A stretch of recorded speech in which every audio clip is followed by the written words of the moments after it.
সুপ্রিয় দর্শক, আসসালামু আলাইকুম। নিউজ 24 এর রাতের সংবাদে আপনাদেরকে স্বাগতম। প্রথমেই জানিয়ে দিচ্ছি সংবাদ শিরোনাম। কুমিল্লায় মাইকে ঘোষণা দিয়ে 4 মাজারে হামলা, ভাঙচুর ও অগ্নিসংযোগ। তালেবানের আমন্ত্রণে আফগানিস্তান সফরে মামুনুল হক সহ 7 আলেম। সরকার চাপে পড়ে শুভঙ্করের ফাঁকির দিকে যাচ্ছে, মন্তব্য গোলাম পরওয়ারের। মনে হচ্ছে লন্ডন থেকেই বাংলাদেশের রাজনীতি নিয়ন্ত্রণ হচ্ছে, যা বললেন গোলাম মাওলা রনি। নির্বাচন ঘিরে পরিস্থিতি অস্থিতিশীল করলে রাজনৈতিকভাবে ক্ষতিপূরণ দিতে হবে, মন্তব্য আমির খসরুর। ছাত্রলীগের নেতাকে জামায়াতের যুব কমিটির অর্থ সম্পাদক দাবি করে থানা থেকে ছাড়িয়ে নেওয়ার চেষ্টা। এতক্ষণ শুনছিলেন সংবাদ শিরোনাম। পুরো খবর পেতে ভিডিওটি শেষ পর্যন্ত দেখুন। সর্বশেষ সংবাদ পেতে চ্যানেলটি সাবস্ক্রাইব করুন। এবার বিস্তারিত। কুমিল্লায় মাইকে ঘোষণা দিয়ে 4 মাজারে হামলা, ভাঙচুর ও অগ্নিসংযোগ।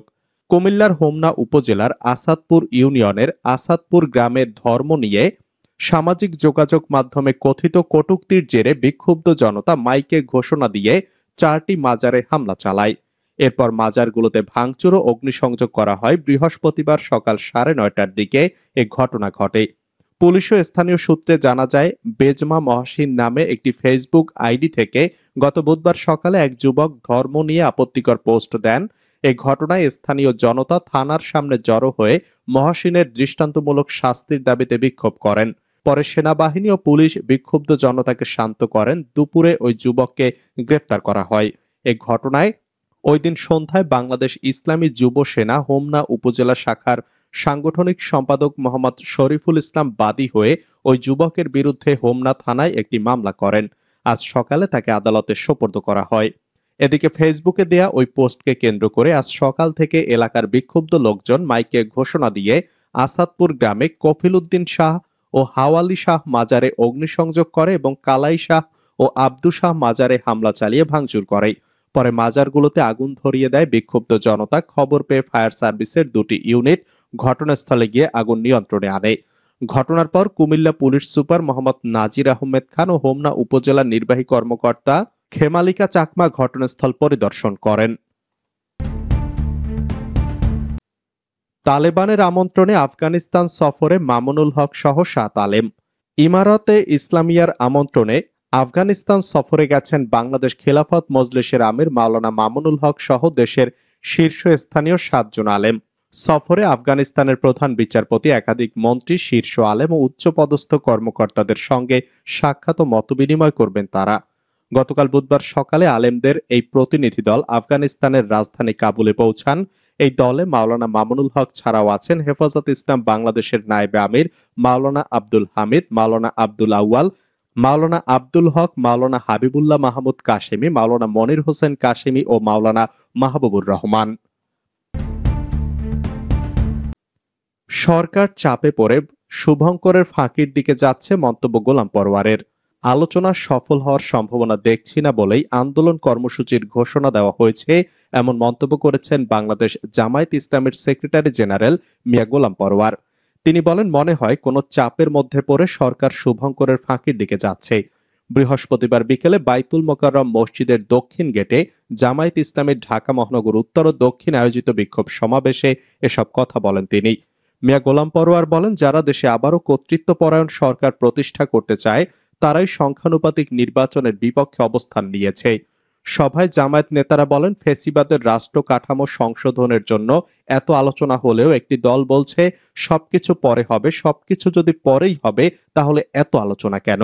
এ সময় নির্বাচন পদ্ধতি নিয়ে গণভোট দিতে সরকারের উদ্দেশ্যে আহ্বান জানান জামায়াত নেতারা। বলেন, নির্বাচনের আগে জুলাই সনদের আইনি ভিত্তি দিতে হবে। মনে হচ্ছে লন্ডন থেকেই বাংলাদেশের রাজনীতি নিয়ন্ত্রণ হচ্ছে, মন্তব্য রনির। ডক্টর ইউনূসের সঙ্গে লন্ডনে আওয়ামী লীগ যে আচরণ করেছে তা দেশের জন্য খুবই লজ্জাকর বলে মন্তব্য করেছেন সাবেক সংসদ সদস্য ও রাজনৈতিক বিশ্লেষক গোলাম মাওলা রনি। আজ বৃহস্পতিবার নিজের ইউটিউব চ্যানেলে প্রচারিত এক ভিডিওতে এ মন্তব্য করেন তিনি। গোলাম মাওলা রনি বলেন, লন্ডন শহরে আওয়ামী লীগ একের পর এক শোডাউন করে যাচ্ছে। অবস্থার দৃশ্য মনে হচ্ছে যে লন্ডন থেকেই মূলত বাংলাদেশের রাজনীতি নিয়ন্ত্রণ হচ্ছে। লন্ডনে বিভিন্ন সময় বাংলাদেশের রাজনীতির ইতিহাস ও বিভিন্ন ঘটনা তুলে ধরেন তিনি। ভিডিওতে রনি জানান, শেখ মুজিবুর রহমানকে এয়ারপোর্টে ব্রিটিশ প্রধানমন্ত্রী রিসিভ করতে এসেছিলেন, নিজেই গাড়ির দরজা খুলে দিয়েছিলেন এবং বন্ধ করে দিয়েছিলেন। এসব কিছুই হয়েছিল কারণ 1971 সালে বুদ্ধিজীবীদের বড় একটি গ্রুপ মুক্তিযুদ্ধের পক্ষে লন্ডনে আন্দোলন গড়ে তুলেছিলেন। বর্তমান জামায়াতে গ্রুমিংটাও লন্ডনে হয়েছে বলে দাবি করেছেন গোলাম মাওলা রনি। তার দাবি, যখন শেখ হাসিনা ক্ষমতায় ছিলেন তখন ওখানকার আওয়ামী লীগ বিএনপি দ্বারা বহুবার অপদস্থ হয়েছে।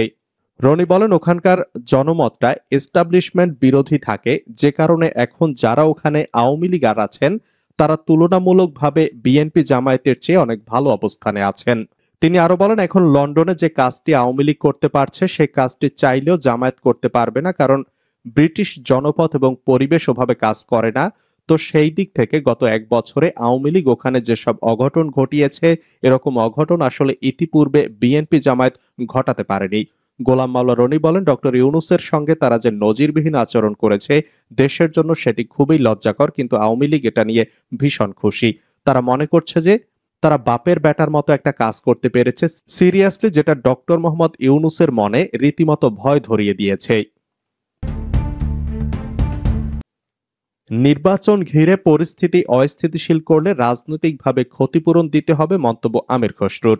আগামী নির্বাচনকে সামনে রেখে কেউ যদি পরিস্থিতি অস্থিতিশীল করতে চায় তাদের রাজনৈতিকভাবে ক্ষতিপূরণ দিতে হবে বলে মন্তব্য করেছেন বিএনপির স্থায়ী কমিটির সদস্য আমির খসরু মাহমুদ চৌধুরী।